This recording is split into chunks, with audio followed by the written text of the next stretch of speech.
So dear students, hello and welcome to the class. तो class 11 physics में laws of motion chapter में आज कुछ न्यूमेरिकल सॉल्व करने के ऊपर हम ध्यान देंगे। हम आज पढ़ेंगे कनेक्टेड मोशन के बारे में। तो कनेक्टेड मोशन का जो टॉपिक है वो न्यूमेरिकल्स में ही यूज होता है, ठीक है। तो यहाँ पे हम जनरली डिस्कस करेंगे आज पुली के बारे में, कुछ पुली प्रॉब्लम्स देखेंगे, कुछ कॉमन पुली से रिलेटेड न्यूमेरिकल्स और भी कुछ अलग टाइप के कनेक्टेड मोशन, ठीक है। तो कनेक्टेड मोशन मतलब एक कनेक्शन ही होगा, एक बॉडी मूव करे और एक से ज्यादा बॉडी मूव करे पर वो आपस में कनेक्टेड हो तो होगा कनेक्टेड मोशन, ठीक है। तो इसके अलग अलग टाइप के केसेस देखेंगे, अलग अलग टाइप के न्यूमेरिकल से इसको समझेंगे कनेक्टेड मोशन को। तो सबसे पहले हम पुली की ही बात करते हैं। हम टेंशन फोर्स के बारे में बहुत बार डिस्कस किए हैं, देखे हैं डिफरेंट क्वेश्चंस में। तो पुली में टेंशन वाला फोर्स काम में आता है। ऐसा क्यों होता है? क्योंकि पुली जनरली ऐसे कुछ रहता है, पुली हम सब देखे हैं, ओके, ऐसे राउंडेड स्ट्रक्चर होकर यहाँ पे रहेगा और ऐसे एक स्ट्रिंग गया रहता है और इस तरफ वही स्ट्रिंग ऐसे आता है। एक ही स्ट्रिंग है, ये स्ट्रिंग गया है यहाँ से ऐसे घूम के ऐसे फिर आया है, ठीक है, और ऐसे एक ही स्ट्रिंग है, ये पुली है, ये स्ट्रिंग ऐसे हैंगिंग है।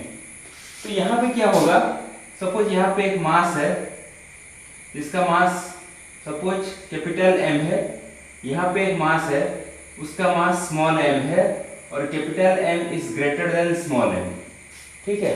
ये ग्रेटर मास है, ये स्मॉलर मास है और ऐसे कनेक्टेड है। तो अगर इस पुली के केस में होगा क्या, डेफिनेटली ये वाला मास नीचे आएगा। क्यों आएगा ऐसा?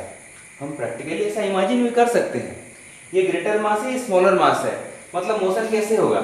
ऐसे ही मोशन होगा, ये ऊपर उठेगा, ये नीचे जाएगा, क्योंकि इसका वेट ज्यादा होगा ना। इसके ऊपर फोर्स नीचे की तरफ लगेगा m इंटू जी, इसके ऊपर फोर्स नीचे की तरफ लगेगा स्मॉल m इंटू जी। कौन सा फोर्स? इसका वेट और ग्रेविटेशनल फोर्स हमें मालूम है। और कौन सा फोर्स इन दोनों पे लगेगा? अगर फ्री बॉडी डायग्राम दोनों का सेपरेटली अगर बनाते हैं, सीरीज, ये स्ट्रिंग है और स्ट्रिंग जहां पे कनेक्ट होता है टेंशन उस पे काम करता है बॉडी पे, तो इस पे स्ट्रिंग के अलोंग टेंशन T काम करेगा और इसमें भी टेंशन T ही काम करेगा, सेम टेंशन। क्यों?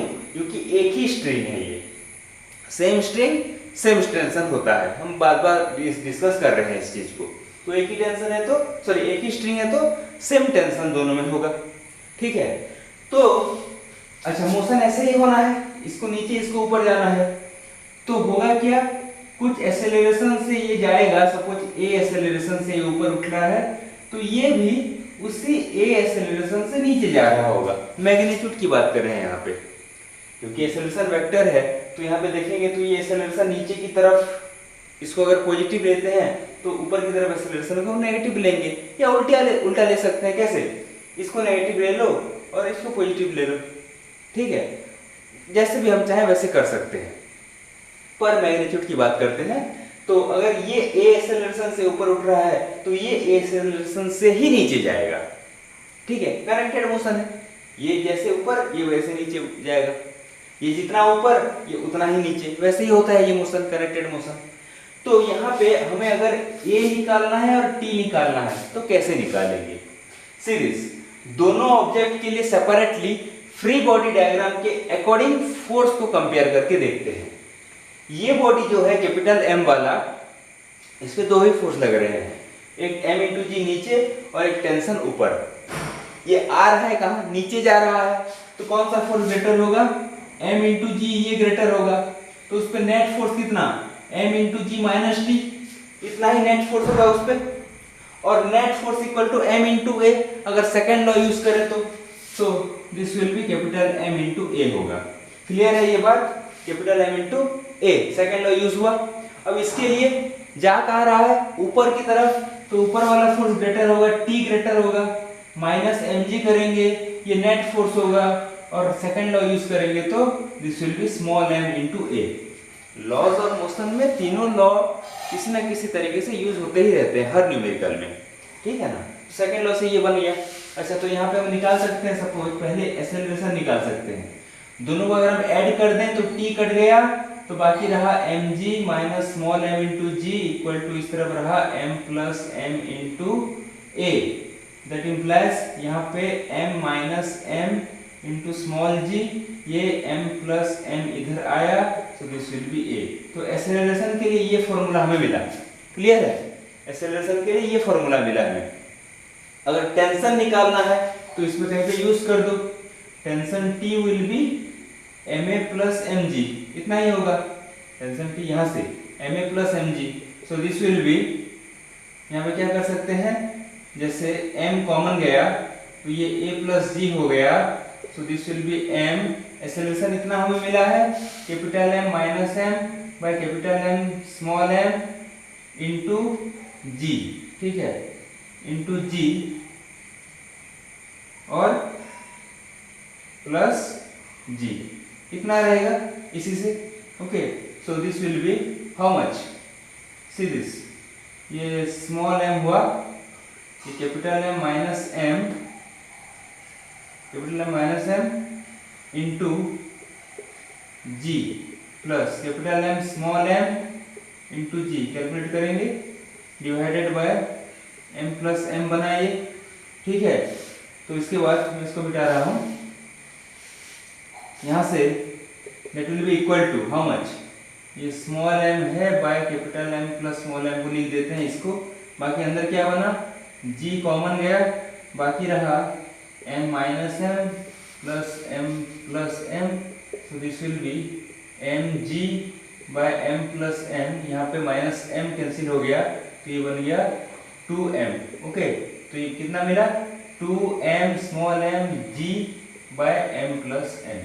तो ये मिला टेंशन। टेंशन के लिए फॉर्मूला। तो अगर वैसा केस है, एक ही स्ट्रिंग है, वैसे एक पुली है, एक ही स्ट्रिंग है, दो मासेस कनेक्टेड है, एक्सेलरेशन या टेंशन निकालना है, तो ये फॉर्मूला हम यूज कर सकते हैं। ओके, अगर फॉर्मूला हमें याद नहीं भी है तो कोई प्रॉब्लम नहीं, हमें पता है फ्री बॉडी डायग्राम से कैसे सॉल्व किया जाता है। जैसे यहाँ पे फॉर्मूला डेराइव करने के लिए जैसे इसको कैलकुलेशन किए हैं, सॉल्व किए हैं, वैसे कोई भी क्वेश्चन हो तो वहां पे वैसे ही सॉल्व करना है हमें, ठीक है ना। फॉर्मूला याद रखना कोई नेसेसरी है ही नहीं, ठीक है ये बात। तो पुलिस से रिलेटेड क्वेश्चंस बन सकते हैं। सपोज अगर इसी का ही एक क्वेश्चन देखें, तो अगर ऐसा कोई क्वेश्चन है कि जैसे एक पुली है, यहाँ पे एक मास है सपोज 5 kg का, ओके, यहाँ पे एक मास है सपोज 3 kg का और टेंशन T है, ठीक है। तो इतना ही, और ज्यादा कुछ नहीं चाहिए। Suppose small g equal to हमें यूज करना है 10 मीटर पर सेकेंड स्क्वायर, इतना ही दिया है। और क्या बोल देगा, find tension in the string and acceleration of the masses, कि ये मास बड़ा वाला है तो नीचे आएगा, ये मास छोटा है तो ये ऊपर जाएगा, तो दोनों सेम एक्सेलरेशन से ही जाएंगे। तो उस एक्सेलरेशन को हमें फाइंड करना है, एक्सेलरेशन के मैग्नीट्यूड को हमें फाइंड करना है और टेंशन को। तो वैसे ही यूज करेंगे, फॉर्मूला यूज करने से भी चलेगा, या तो फ्री बॉडी डायग्राम यूज कर दो। इस बॉडी के लिए इसको नीचे आना है, मतलब 5 इंटू जी, ठीक है, नीचे की तरफ 5 इंटू जी काम करेगा, minus T equal to 5 into a, m a होगा, और उस तरफ क्या होगा, t minus 3 into g equal to 3 होगा, अभी किए थे, ठीक है ना। ये नीचे की तरफ 3 इंटू जी काम करेगा, तो इन दोनों को ऐड कर देते हैं, तो ये बन गया 5g minus 3g equal to 8a, that implies 2g equal to 8a, that implies a will be 2g by 8 और a equal to g by 4 आ रहा है। एक्सेलरेशन आ रहा है g बाय 4, 10 अगर यूज कर देते हैं तो 10 बाय 4, इतना मीटर पर सेकंड स्क्वायर, ठीक है, इतना एक्सेलरेशन आ रहा है।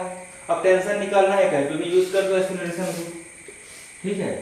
t इक्वल टू होगा 3a प्लस 3g, मतलब 3 कॉमन गया, a की जगह पे 10 बाय 4, g की जगह पे 10, तो ये हो गया 3 और ये बन जाएगा कितना 50 बाय 4 बन जाएगा, 50 by 4, so it is 150 by 4 newton होगा, टेंशन है ना, ठीक है।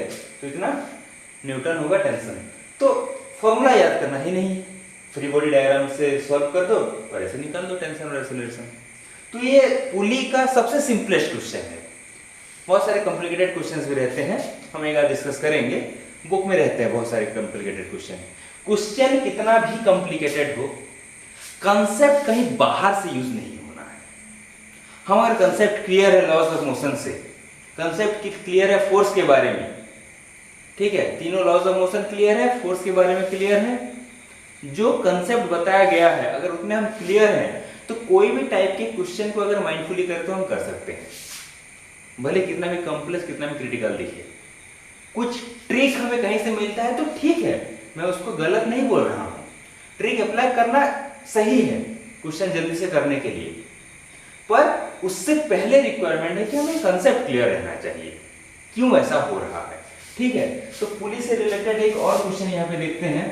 सपोज यहाँ पे एक टेबल है, ओके, एक टेबल है ऐसे, और टेबल को दिया गया है फ्रिक्शनलेस। अभी तो हम फ्रिक्शन नहीं पढ़े हैं, फिर भी यहाँ पे हम यूज करते हैं स्मूथ और फ्रिक्शनलेस कहेंगे टेबल को।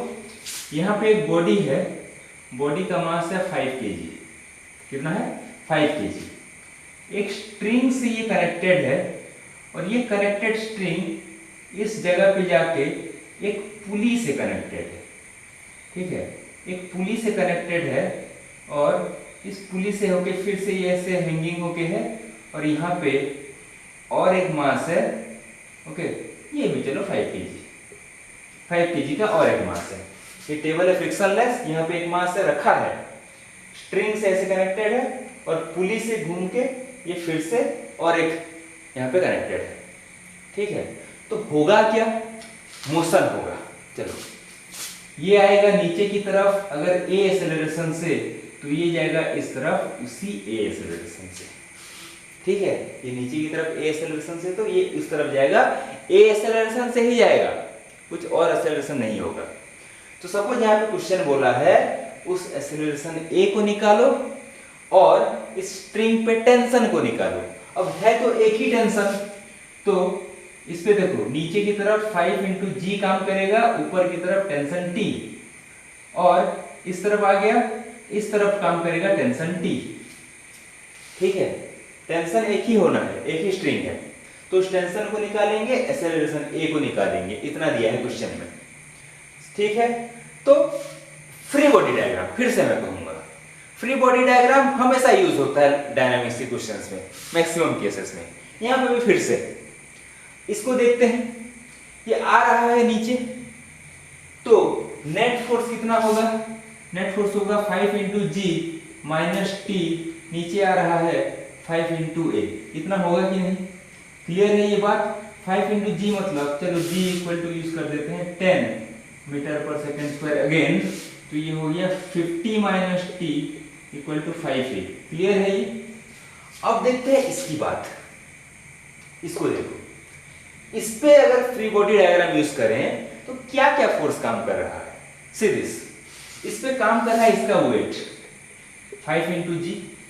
अब इस टेबल पे रखा है तो वो इसके ऊपर अपना नॉर्मल रिएक्शन भी तो दे रहा होगा।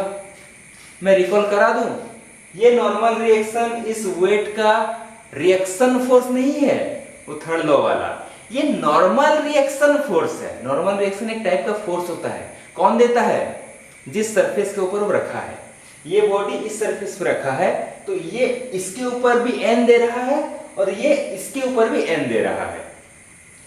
क्यों, अब इस बॉडी पे अगर फ्री बॉडी डायग्राम बनाए तो दो ही फोर्स काम कर रहे हैं। यहाँ पे कितने फोर्स काम कर रहे हैं, 3 फोर्स, सॉरी, एक इसका वेट 5G नीचे, एक इस टेबल के लिए नॉर्मल रिएक्शन n ऊपर और टेंशन T जो स्ट्रिंग के अराउंड है, ये 3 फोर्स। अगर ये फ्रिक्शनलेस ना होता तो इस तरफ एक फ्रिक्शन फोर्स भी काम करता। फ्रिक्शन नहीं पढ़े हैं पर पता है, कुछ आइडिया है हमें, एक फ्रिक्शन फोर्स भी इस तरफ काम करता, पर नहीं है वो, ठीक है। तो ये 3 ही फोर्स काम कर रहे हैं। अब बॉडी ना ही ऊपर जा रहा है ना ही नीचे, तो ये बात तो क्लियर है कि इस 5 into G के साथ ये n कैंसिल हो गया। एक ही बॉडी पे दो फोर्स ऑपोजिट डायरेक्शन में और दोनों सेम होंगे तब जाके कैंसिल होंगे, ना ही ऊपर ना ही नीचे जा रहा है, तो ये दोनों एक दूसरे को कैंसिल कर रहे हैं, ये पता चल रहा है। अब रहा कौन सा फोर्स, एक ही फोर्स है टेंशन T, तो नेट फोर्स इस पे है टेंशन T। तो इसका मास है 5, एक्सेलरेशन है। Second law of motion, t equal to 5 है, ठीक है। सो दैट इंप्लाइज, देखो 5 पे दोनों साइड में आ गया, तो 50 minus t equal to t हो गया, that implies 2t equal to 50, that implies t equal to 25 newton होगा। t हमें मिल गया 25 न्यूटन, ठीक है। यूज करते कहीं पे भी एक्सेलरेशन निकल आएगा।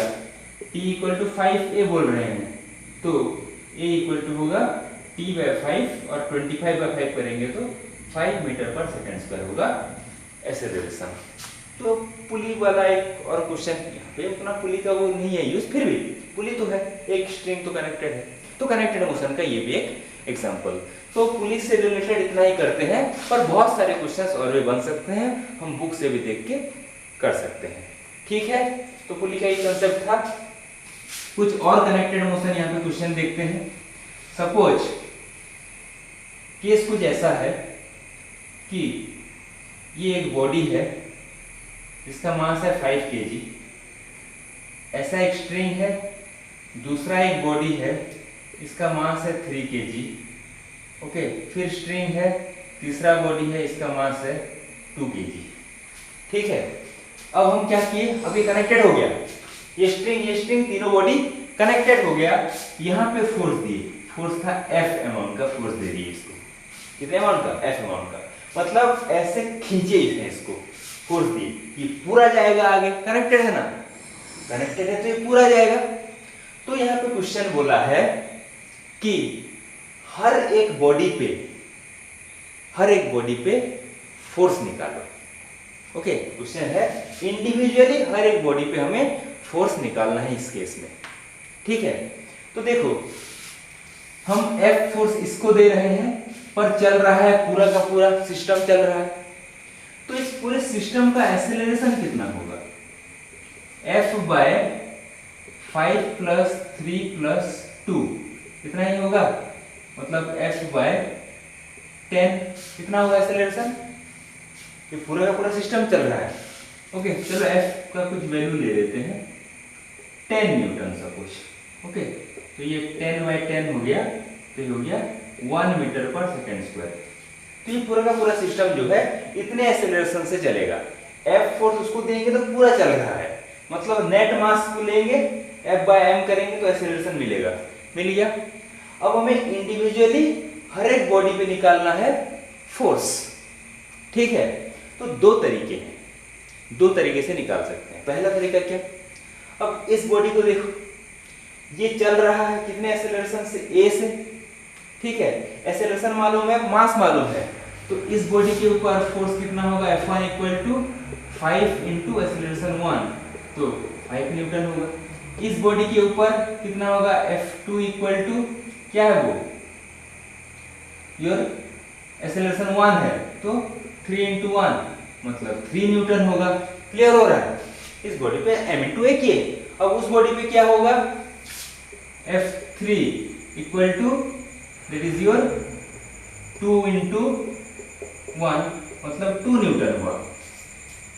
क्लियर है, 5 न्यूटन, 3 न्यूटन, 2 न्यूटन, इतना इतना हो तो 10 न्यूटन देखो एक साथ मिला के, ठीक है। तो F इक्वल टू ma से हम निकाल सकते हैं, या तो कुछ ऐसे भी थोड़ा अलग प्रोसेस करते हैं। सपोज ऐसे, ये तो फोर्स क्लियर है, इतना कितना फोर्स क्लियर है। अगर यहाँ पे हम टेंशन को भी कंसिडर करें, सीरीज, इस तरफ टेंशन T1, इस तरफ भी टेंशन T1, एक ही स्ट्रिंग है, इस तरफ टेंशन T2, इस तरफ टेंशन T2, एक ही स्ट्रिंग, ठीक है।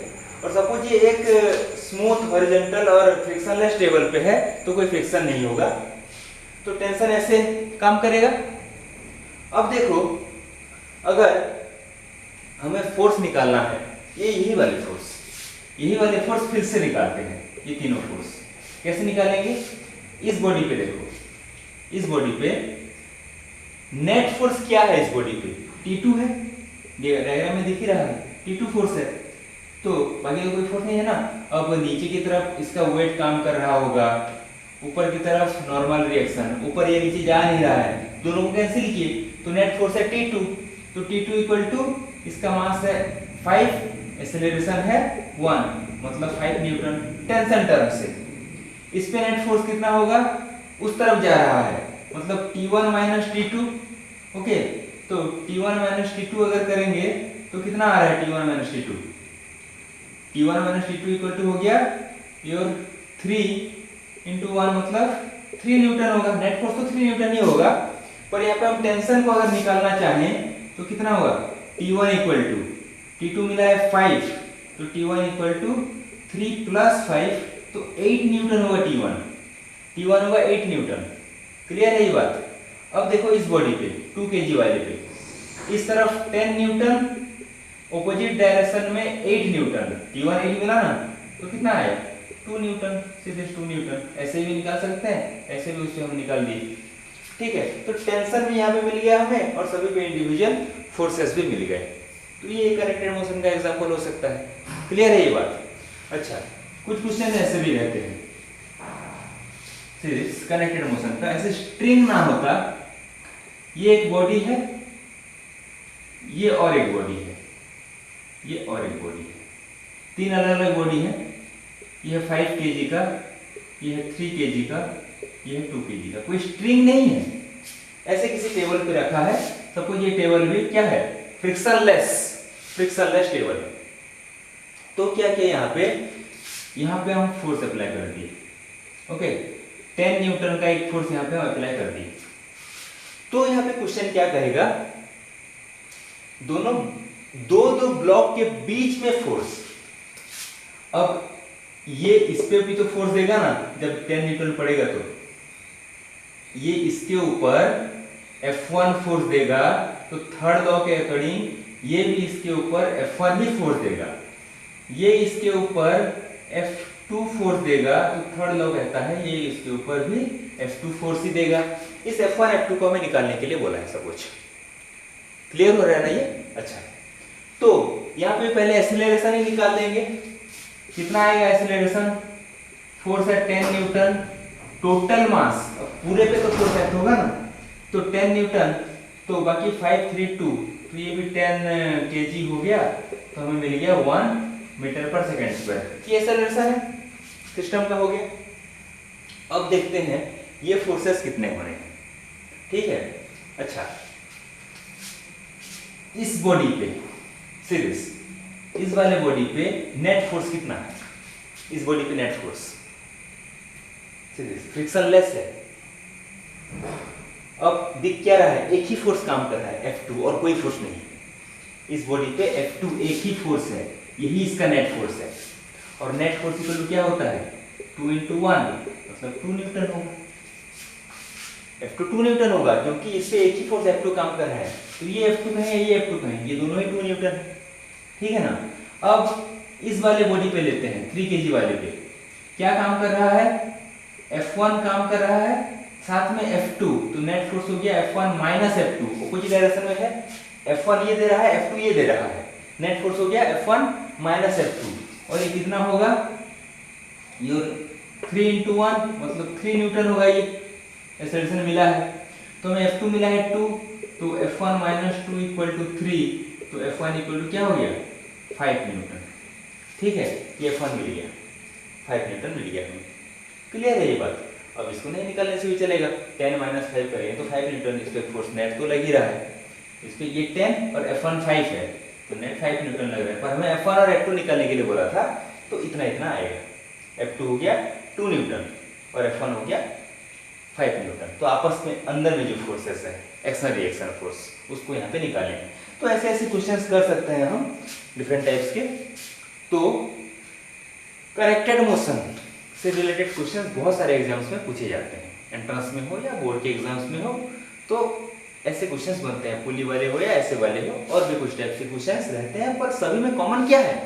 Laws of motion. जो हम फोर्स के बारे में कंसेप्ट पढ़ रहे हैं, डायनामिक्स का कंसेप्ट क्लियर रहना है। मैं बार बार कहूँगा, ठीक से थ्योरी को पढ़ के समझ के कंसेप्ट क्लियर रहना है। सभी फॉर्मूले वगैरह क्वेश्चंस रेगुलरली अगर प्रैक्टिस करते रहेंगे तो हम पूरी तरह से उस पर हम मास्टरी अपना हासिल कर लेंगे। ठीक है ना? तो ऐसे क्वेश्चन इससे बनते हैं कनेक्टेड मोशन से। नेक्स्ट क्लास में दूसरे टॉपिक में जाएंगे, फ्रिक्शन के बारे में नेक्स्ट क्लास में देखेंगे, तो देखेंगे नेक्स्ट क्लास में। ओके।